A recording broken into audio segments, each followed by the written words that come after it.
Hugo, qual que é a expectativa de faturamento do seu negócio para esse ano? Por volta de 30 milhões se o Excel der tudo certo. E o que você faz? Hoje eu sou fundador do Moka Club. Hoje não, sempre fui fundador do Moka Club. E sou responsável pelas compras dos cafés que a gente considera o outro cliente do Moka Club, que são os produtores de café. E o que vocês fazem no Moka Club? Hoje a gente é a melhor curadoria de cafés do Brasil. A gente busca cafés do Brasil inteiro, desde 2012, né? Busca cafés do Brasil inteiro para trazer para os clientes. Então hoje são mais de 20 cafés na prateleira. E Hugo, como é que vocês começaram? Essa é uma boa pergunta. O começo de tudo foi lá em Londres. Na verdade, eu vi o modelo de negócio, que foi aonde me inspirou, que é o modelo de assinatura que a gente tem até hoje, que é o nosso carro-chefe. Então a gente começou com um modelo de negócio, mostrar o café brasileiro para o brasileiro, e hoje virou, né? Hoje multicanais. E me explica um pouquinho melhor o teu modelo de negócio. Deixa eu entender qual que foi a ideia que vocês perceberam em 2012 que tinha lá fora do Brasil e não tinha aqui no país. Tá, legal. Foi muito seguindo a ideia das assinaturas de vinho, de cerveja que já tinha no país, e a gente resolveu ser de café. Então eu vi isso lá fora, a gente falou, pô, vamos seguir esses caras, a gente foi a primeira assinatura de café do Brasil. E me explica, Hugo, como é que funcionava o teu modelo de negócio? Qual que era o ticket médio? Para quem que vocês vendiam? Tá, boa. Era muito engraçado na época, porque em 2012 a gente foi o primeiro a vender um café R$29,90, 250 gramas. Quanto que era na época o preço médio de um café? Era R$8,00, 500 gramas, né? Então era R$4,00, 250 gramas, já vendia R$29,90. Nessa história toda, esse envelopamento todo de vender o produtor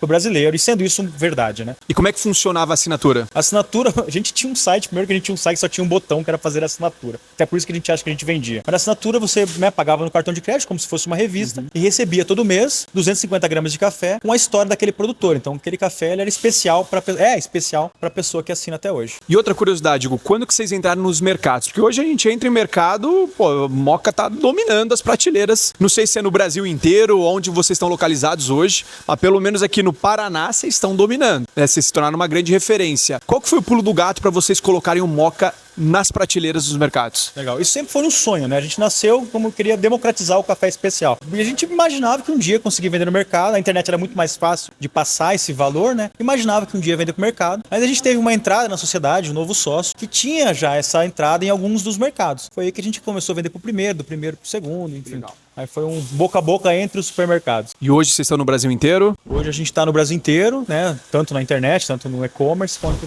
em alguns supermercados. Né? Perfeito. E que ano que vocês entraram no supermercado pela primeira vez? Fazem 2 anos. Foi pouco, 2 ou 3 anos. Tá? Foi recente, então? É um crescimento um pouco mais lento do que a internet, né? Que a gente atende mais gente, mas está indo. E vocês pretendem, em algum momento, levar para fora do Brasil? Essa é uma pergunta muito boa, porque toda semana a gente recebe um e-mail de algum lugar, ou é Dubai, Japão, Portugal, Estados Unidos, querendo importar o café, ainda mais com esse papo que tá o café hoje. Então a gente pretende, mas não é o nosso foco agora. E como é que surgiu o nome Moka Club? Como todo empreendedor, a gente tem vontade de criar uma empresa. E por incrível que pareça, o nome não era o que a gente mais se preocupava. A gente queria que tudo funcionasse, que o modelo de negócio funcionasse e principalmente que desse dinheiro. E o nome foi mais ou menos, pô, o que tem de nome de café que a gente pode usar? E a gente descobriu o Moka, que é o primeiro porto que exportou café, é uma variedade de grão. Inclusive, uma brincadeira é como se chama café na cadeia. Então a gente foi descobrindo que Moka é um monte de coisa, a gente falou, então eu acho que tem tudo a ver com esse nome que a gente pode usar. E daí o clube, né, porque a gente realmente era um clube de assinatura no começo. E como é que funcionava exatamente o clube de assinatura? A pessoa pagava no mês a mês e recebia uma caixa de café por mês? Como é que funcionava? Ela paga, né, todo mês, recebe uma caixinha de café, 250 gramas de café, aí uma carta explicando como que foi escolhido aquele café, quem que é o produtor que escolheu aquele café e alguns dados técnicos daquele café. Então a ideia é que seja sempre uma curadoria, que a gente ensine você a tomar café. Então todo mês um café que vai contrastar com o último mês. Inclusive, aproveita você que está assistindo, já assina o canal. Para nós é super importante para continuar produzindo conteúdo de altíssimo nível para você. Ah, e quanto ao cupom, talvez no final a gente entregue aqui um cupom. E uma outra curiosidade, qual emprego você teve antes de fundar o Moka Club? Tá, eu era concursado, trabalhava pro governo, estudava engenharia, era outra coisa. Então foi andando as duas coisas ao mesmo tempo. Até uma hora que eu cheguei e falei, ou faço um ou faço o outro. Então larguei esse concursado, fui seguir meu sonho e hoje estou aqui. Teve medo na hora de abrir mão de um concurso público para empreender? Deu um friozinho na barriga? Como é que você teve coragem para dar esse passo? Eu não tive medo. Eu sempre tive certeza que ia dar certo, porque esse ia ser um negócio que eu não ia desistir. Mas a minha família teve, né? Meus pais, minha esposa, enfim. Meu filho, que era pequenininho, tinha acabado de nascer. Então estava todo mundo com medo, mas eu falei, poxa, esse daqui eu vou ter que ir até o final e vai ter que dar certo. Então, quando você empreendeu, você já era casado e com filho? Eu era casado e quando eu pedi a conta, eu descobri que ia ter, na verdade, meu segundo filho. Foi tenso, foi tenso. Eu teria ficado com frio na barriga no seu lugar. Não dava tempo, né? Não dava tempo. Quando eu empreendi com 23 para 24 anos. Então eu empreendi super novo. Então eu não tinha muito o que perder. Eu não estava abri mão de uma carreira muito boa numa empresa de auditoria. Eu ganhava, na época, que para mim era um salário bom, ganhava uns 3, 4 mil reais. Enfim, eu fico me colocando hoje como pai de 2 crianças, empreender, largar a mão de um emprego, imagino que seja mais desafiador, né? Eu acho que era o sonho da liberdade. Você vai entender o que é empreendedor. Então eu não, ainda mais trabalhando para o governo, então a empresa era mais engessada. Então tinha várias ideias que não funcionavam lá. Falei, aqui não é meu lugar. Sem risco, sem liberdade. Por aí. E quanto tempo empreendendo com o seu negócio que você percebeu que o Moka Club ia te levar para um outro patamar e ia fazer você alcançar essa liberdade que você comentou? Eu tinha essa certeza desde o começo, ela só não era verdade. É o que realmente eu queria. Eu falei, eu vou tentar isso aqui até dar certo. Mas eu acho que deu alguns 5 ou 6 anos, eu falei, opa, deu certo. Ainda não faturamos, né? A gente ainda não coloca o dinheiro no bolso, mas deu certo, né? Começou a aparecer mais coisas sobre o Moka, enfim. Eu tenho uma pergunta boa. Quantos anos empreendendo você demorou para ter o mesmo salário que você tinha quando trabalhava concursado? Foi uns 4 ou 5 anos. O pessoal acha que o sucesso é da noite pro dia e não é, né, Hugo? Não, nem um pouco. Aqui a caminhada é boa, né? O empreendedor, ele tá gostando de todo dia, né? Então, na verdade, a gente não tá mirando em nada, a gente tá curtindo o dia inteiro. Eu adoro estar aqui, enfim. E, Hugo, vocês fundaram o Moka Club em quantas pessoas? Era você e mais? A gente fundou em 3. Inclusive, eu sou o especialista em café aqui porque eu fui o que levantou a mão que ia ser o especialista em café, porque ninguém sabia de café. Mas a gente, né, começou em 3. Em 2018, a gente teve a saída de um sócio e a entrada de mais 3. Então, metade da empresa, a gente vendeu metade da empresa para essas 3 pessoas. 2, né, eram sócios de amigos nossos e 1 era o nosso único funcionário que a gente trouxe para dentro e hoje está aqui. Legal. Muita gente que nos assiste sonha em empreender e fica na dúvida, será que eu abro um negócio sozinho ou será que eu abro um negócio com mais pessoas? Qual é a tua visão sobre isso? Quais são os prós e contras de ter mais sócios dentro do mesmo barco? Eu acredito assim, nós somos em 5 sócios, os 5 estão trabalhando aqui hoje. Então hoje eu fico muito mais tranquilo, né, sabendo que eu tô viajando, que eu tô em outro lugar, ainda mais o meu trabalho que é fora daqui, e saber que a empresa tá funcionando, porque a gente tem mais 4 pessoas trabalhando como sócios. Então eu acho que pra mim funciona muito bem, acho que são pessoas incríveis e não teria como ter o Moka Club, não teria como ser desse tamanho e mirar onde a gente tá sozinho, né? Não ia conseguir. Perfeito, eu dividi para multiplicar. E qual que você acredita que foi o ponto de virada na história de vocês para levar o Moka Club de uma empresa pequena para uma empresa de gente grande? A gente tava no mercado que quando a gente começou era muito amador. Então acho que a gente começou a entender como uma empresa de verdade, e isso eu falo de emitir nota, pagar imposto, fazer tudo certinho. Então a gente começou a entender isso aí e começou a olhar para onde vinha o dinheiro. Como a gente fala que é um multicanal, o dinheiro tá vindo da internet, então vamos melhorar essa parte. Agora o dinheiro tá vindo das cafeterias, então vamos melhorar essa parte. Então acho que foi mais onde tá vindo o dinheiro, ajudou a gente a andar um pouco mais rápido, assim. Legal. E se você pudesse decodificar o sucesso do Moka Club, o que você elencaria como pontos de diferencial? Até para inspirar quem tá nos assistindo aqui,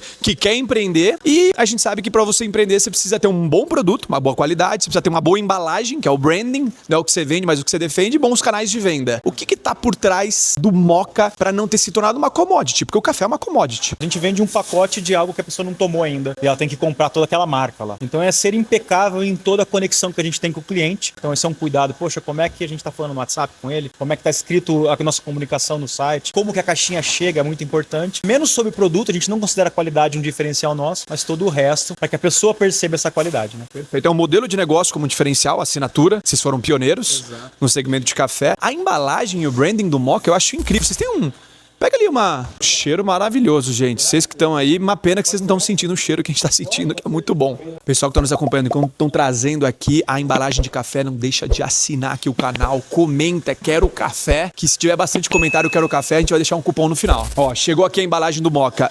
Algo que sempre me chamou a atenção no mercado foi a embalagem de vocês. Pra mim, quando eu olhava pra prateleira de cafés, já saltava aos olhos. Isso é muito bacana, é muito bonito. A gente queria sair desse tradicional, né, desse mercado que já tá aí há muito tempo e trazer essa refrigeração, uma oxigenação nesse mercado de café. Então a embalagem com certeza faz muita diferença pra gente, na percepção de valor. E um dos sócios fundadores, que é o Rafael, também é design. Então ele tem esse cuidado todo. Não, e ó, esse daqui em específico eu tomo bastante em casa, viu? Essa bala de caramelo é maravilhoso, hein? Maravilhoso. Eu sou super fã dessa marca, gente. Super fã mesmo. O best-seller. best-seller, né? É best-seller? A gente mais vende, Ah, que legal. E Hugo, qual que é o diferencial do café de vocês em termos de qualidade mesmo para um café tradicional? Eu vou tentar fazer uma analogia simples aqui. Imagine uma árvore de laranja, a gente tem lá os frutos que estão super maduros, os frutos que já caíram no chão, os frutos que ainda estão verdes. Então o café especial é o fruto que está só maduro. Todo o resto é o café tradicional. Então, obviamente, tira os defeitos, às vezes, mas eles não têm esse cuidado de ter o fruto só maduro. Então a gente trabalha só com fruto maduro. E às vezes o produtor ele produz os dois, só que a gente só compra o maduro. Para identificar esse café, a gente tem um protocolo, que a gente faz a pontuação do café, aroma, doçura, acidez, então tudo é pontuado. E quando o café tem acima de 80 pontos, aí ele é considerado café especial. A gente compra café acima de 84 pontos e os cafés tradicionais estão abaixo de 75 pontos, para ter uma ideia.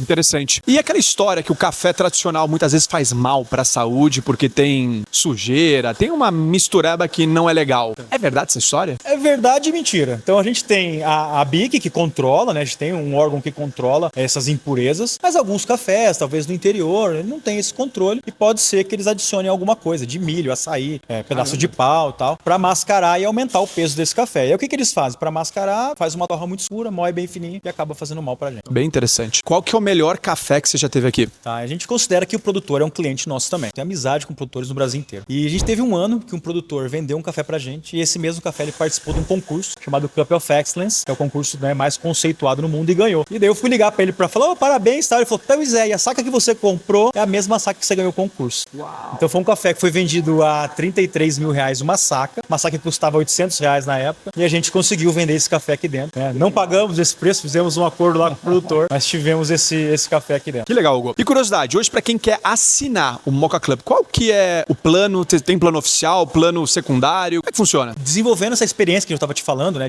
Antes a gente tinha um café só que mudava. Todo ano a gente mudava o sabor. Hoje a gente percebeu que a experiência vale muito mais e a gente manda 2 cafés diferentes. Então pro Brasil inteiro, né? 2 cafés diferentes, com a cartinha, explicando tudo. Hoje custa R$99 com frete grátis pro Brasil inteiro. Então a gente torra todos os dias e envia no próximo dia. Então se você tá em Belo Horizonte, em 2 dias você vai receber o café fresco, por exemplo. E com frete grátis. Então hoje R$99 você aprende sobre café. E o consumidor pode escolher o café que ele quer, esses 2, ou vocês têm um padrão mensal? Não, na assinatura é uma experiência. Então a gente escolhe 2 que são contrastes ou é um experimento do produtor e a amostra testemunha do produtor. Então é sempre uma historinha para que a pessoa comece a entender sobre café. Entendi. E você pode comprar de forma avulsa no site também um café específico. Aí a gente tem mais de 20 cafés para escolher no site de forma avulsa. Perfeito. Se você pudesse elencar um grande ponto de virada na história de vocês, tem alguma situação ou algum aprendizado que você identifica? Com certeza foi a pandemia, né? A gente era uma empresa que servia diversas cafeterias. E na pandemia, todas as cafeterias de um dia para o outro fecharam. A gente falou, poxa, nosso faturamento acabou. A gente podia dar férias para os 2 funcionários que a gente tinha e vieram todos os sócios trabalhar. Então foi aí que a gente teve algumas ideias de delivery, a gente mesmo entregava e tal. Então foi muito olhando, né? Olhando para onde estava vindo o dinheiro e falou, vamos acelerar aqui, porque a gente não pode morrer. Então acho que o maior aprendizado foi faz o que tem que ser feito. E sem pensar, então era das 4:30 da manhã até 10 horas da noite trabalhando e funcionou. Isso para dar conta da demanda no digital, é isso? É, porque a gente mudou muito no digital. Começou a competir com a Amazon. A gente entendeu que é o seguinte, a Amazon Prime chegou junto com a pandemia e falou, cara, a gente tem que entregar de um dia pro outro. Então a gente montou todo um esquema no site para entregar de um dia pro outro. Então, a gente tinha uma operação aqui, a gente tinha uma operação em São Paulo. Por trás era tudo no caderninho, mas funcionava. E o melhor conselho que você recebeu na tua jornada empreendedora? Cliente é o teu sócio também. O boca a boca, né, de uma pessoa que é bem escutada, uma pessoa que tá bem amparada, eu acho que é o que faz a empresa crescer. Então, cuide do cliente para que o boca a boca aumente seu faturamento. E por outro lado, o pior conselho que você recebeu? Eu acho que é qualquer um que chega e fala, você deveria fazer isso, você tem que fazer isso. Acho que pra mim isso é sempre um conselho ruim. Não tem um pior, assim, que é pontual. É o conselho daquele que tá fora do campo de batalha. Você tem que olhar o que o cara fez, né? Quem tá atrás aí pra você... É o famoso, a gente tem que ouvir conselhos construtivos de quem construiu alguma coisa. Senão perde a lógica, né? Mas conselho ruim tem bastante. A gente gosta aqui de falar, é o engenheiro de obra pronta, né? Depois que você faz, devia ter feito assim. Fala, pô, agora eu sei também, né? Ou o profeta póstumo, né? Depois que aconteceu, o cara fala como que devia ter sido um bom caminho. Interessante. E eu queria que você desse agora um conselho pra quem sonha em empreender, mas tá um pouco perdido ou com frio na barriga, não sabe se larga um emprego, larga CLT ou até um concurso público. Que conselho você daria pra essa pessoa que sonha também em empreender e conquistar essa liberdade que você comentou no início do nosso papo? Eu acho que a gente tem uma vida só. E se você ficar no IC, e o tempo vai passando, é muito mais fácil tomar uma decisão com 24, com 28, né? Não que você não consiga tomar uma decisão com 50, mas eu acho que o conselho é vai e faça. Porque você nunca vai saber se vai dar certo ou não. E não dê murro em ponto de faca, né? Vai olhando, vai atrás, vai fazendo network, vai entendendo o que está acontecendo com o mercado e segue seu sonho. Curiosidade, quem foram os primeiros clientes? Pra quem que você vendeu em primeiro lugar? A gente é uma empresa que ela, por 3 anos, era só na internet. E E por incrível que pareça, a gente lançou numa feira aqui, que era Bom Gourmet, que era uma feira, era físico. Então os primeiros clientes foram pessoas que passaram na frente do nosso stand e assinaram um papel, pagaram por 3 meses, confiando no que a gente estava falando, Legal. pra gente mandar o café dele por 3. Então eles pagavam, assinavam um papel com o endereço e a gente mandava. E a gente tem alguns desses clientes até hoje. Já são 13 anos já de assinatura de alguns clientes. Incrível. Hugo, uma lição de vida que a escola não ensina. Não espere estar pronto para fazer as coisas. Assim. Cara, vai e faz. Se não der certo, você vai aprender e vai fazer melhor. Eu acho que é não desistir, mas não essa coisa utópica, não desistir. É simplesmente, cara, vai e faz, você vai aprender. Amanhã já vai ser diferente. Então, seu sonho é esse, ninguém vai sonhar por você. Sensacional. Como eu sempre falo, impaciência com atitude e paciência com resultado. A gente precisa estar aberto ao novo, a experimentar, a arriscar. Senão a gente vai ficar sempre dentro do nosso quadradinho, vivendo sempre as mesmas coisas, porque a gente tá sempre plantando também as mesmas coisas. Essa dica aqui de não esperar o momento perfeito, que ele não existe, é essencial, é fundamental. Acho que é curta o caminho, né? Curta todo dia. Então, não curta quando você chegar lá, curta o caminho, vai fazendo o que você gosta. Vai dar certo. Não, e até tem uma curiosidade, eu tava lendo esses dias, que o YouTube começou como um site de namoro. A LG, de televisão, se não me engano, começou vendendo utensílios domésticos. Então, cara, no final do dia, o que mostra? A gente precisa começar. A gente não tem a fórmula perfeita e pronta dos nossos negócios, mas a gente precisa começar pra gente ir ajustando até chegar no ponto ideal, né? A gente não sabe o que a gente não sabe. Exato. A gente não sabe o que a gente... E esse é o desafio do empreendedor. Muitas vezes a gente precisa aprender coisas que a gente não sabe que precisa aprender. Então, esse é o nosso grande desafio. Como é que a gente aprende? Executando, fazendo, experimentando, vivendo a cultura da experimentação. E tem uma frase do poeta romano, o Ovídio, que eu gosto muito: jogue a isca onde você menos espera, haverá peixe. Então substitua da sua vida a palavra perfeição por progresso. Perfeição é paralisante, já a ação é edificante. Hugo, uma curiosidade aqui de quem gosta de café, gosta pra caramba do Moka Club. Como é que funciona essa história na embalagem que a gente vê, sabor, ou textura, ou aroma, enfim, de caramelo, lixia e várias coisas bem aleatórias. Como é que funciona essa composição? Quem define o que é, o que não é? Bom, quem define sou eu, esse é o meu trabalho, ir atrás desses cafés, né, e encontrar que sensorial, o que ele me lembra, né? Então tem que ter uma biblioteca sensorial muito grande, tem que cuidar do paladar, enfim. Mas o que acontece é o seguinte, o café como... Mas isso é você ou é o produtor que define? Não, sou eu. Então o produtor, por incrível que pareça, ele não sabe o que ele produz. Ele produz, mas ele não prova o café. Então a gente prova com esse pensamento já até um pouquinho de marketing, para entender como que a gente vai trazer esse café para os clientes. Interessante. Mas o café, como o vinho, ele tem alguns compostos lá dentro. E esses compostos é a mesma coisa que tem o aroma de baunilha, que é a vanilina lá, que dá o sabor da baunilha. Ele também está dentro do café, por isso que a gente consegue sentir baunilha no café. Então, durante a torra, essa máquina aqui, depende do perfil de torra, o calor que a gente coloca no café, ele vai desenhar esses perfis, esses sensoriais que a gente vai conseguir sentir, né, no café. Quando eu provo o café, então eu consigo saber se aquele café pode ser frutado, não sei se ele vai ser lixia ou morango, mas aí é no trabalho de torra, com testes, assim, que a gente consegue cravar um sabor e falar, opa, esse café tem esse sabor aqui. Hugo, uma outra curiosidade que é a dor de muito empreendedor, a construção do branding, da marca. Vocês têm uma marca incrível, que eu sou super fã, já falei algumas vezes aqui. Vocês que produziram, construíram essa marca, vocês terceirizaram para uma agência de marketing para construir a marca. Como é que funcionou essa história? Tá, não, a gente sempre construiu, agora que a gente percebeu que ficou maior que a gente. Então agora a gente está contratando algumas agências para ajudar. Então, a gente tem designers, a gente contrata algumas pessoas para ajudar, mas o pensamento estratégico da marca sempre foi nosso. Então, ao longo desses 10, 12 anos de empresa, a construção e a execução foi sempre feito dentro de casa. Foi feito interno. Então foi sempre com benchmark de fora, Sim, ou perfeito. na verdade mais benchmark de outras empresas que não eram de café. A gente costuma não olhar para as de café e falar, pô, vamos fazer isso aqui, que isso aqui tá legal. E Hugo, caminhando para o final, se você tivesse que recomeçar hoje do zero e faturar seu primeiro milhão e tua vida dependesse disso, por onde você começaria? Hoje é capciosa responder essa pergunta, que é um pouco mais fácil, né? A gente já sabe o caminho. Mas com certeza eu faria a mesma coisa, né? Com a mesma garra, mas eu focaria em entregar o máximo para um nicho só. Então, pô, eu vou identificar o nicho, falar, cara, vou entregar o máximo para ser a melhor pessoa para esse cara aqui, para depois expandir. Porque às vezes a gente quer atender todo mundo e acaba se confundindo na marca ou no produto e por aí vai. E o nicho a ser selecionado geralmente tem a ver com a paixão da pessoa? Com certeza, com certeza. Você não consegue mimetizar algo que você não vive, né? Se você não gosta de café, como é que você vai vender café? Maravilha! Hugo, sensacional. Uma aula aqui com esse cara, fundador do Moka Club, e eu queria que você apresentasse. Aliás, tem um ponto. Eu queria que você contasse aqui em primeira mão para os nossos seguidores algum lançamento, um café secreto que não foi para mercado ainda, mas se você puder contar em primeira mão e me apresentar, eu quero tomar, né? Eu quero experimentar esse café. Não adianta só você falar sobre ele, não. Eu quero ver e experimentar. Muito bom. Só para vocês terem uma ideia da dimensão, assim, hoje a gente trabalha com mais de 60 produtores, então são vários lotes por ano, e tem um sabor, tem um sensorial que eu sempre procurei, que é um sensorial mais floral, um café que lembra muito jasmim, flores brancas, e em 12 anos, né? 13 anos eu nunca encontrei. Uau. E eu encontrei ano passado no Espírito Santo. A gente vai lançar no próximo mês esse café. Chama Jasmim o café. Então é um café que ele quebra de paradigma, assim. Você vai tomar o café e vai sentir que ele é muito diferente. Que legal. E dá pra experimentar? Dá, dá. Ó, coisa boa, gente. Bora experimentar o café? Vamos, olha lá. Olha lá. Consegui? Assim,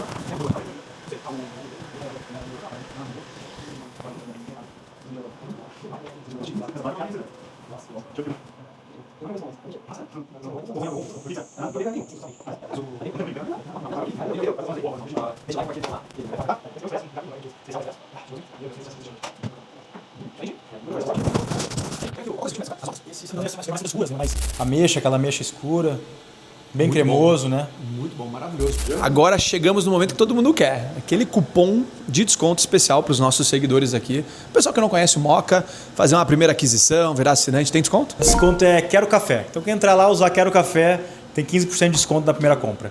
Boa, olha aí, ó, olha aí, ó. Valeu, obrigado. Valendo? Sensacional, muito bom, muito bom, muito bom. Aliás, deixa eu entregar meu presente agora, minha vez de entregar presente.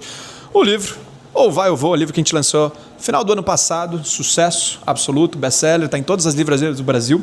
Conta um pouquinho a nossa história, mas acima de tudo, 7 princípios para guiar a carreira de qualquer profissional, qualquer pessoa que sonha em crescer e impactar cada vez mais pessoas. Espero que você goste. Muito obrigado. Beleza? Tamo junto. Valeu, Hugo. Parabéns, cara. Muito massa a história. Olha só Pô, coisa boa. Não tem um livro aqui, mas dá pra você tomar café. Melhor.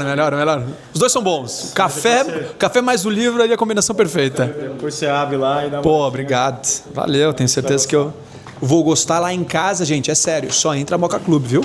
Abriu a prateleira de casa, entrou na cozinha, só encontra eles. Por isso que eu queria entrevistar esses caras, mostrar a história desses caras, porque eu realmente sou um baita fã e admirador do trabalho deles. Então, Hugo, obrigado mais uma vez. Tá aberto a porta aí da fábrica de vocês. E ainda mais sucesso, ainda mais vidas impactadas e, quem sabe, dominar não só o Brasil, mas o mundo também, né? Com Moka. É império, a gente tá na jogada do império. Boa! É isso aí. Pensar pequeno, pensar grande no mesmo trabalho, galera. Valeu? Espero que você tenha gostado.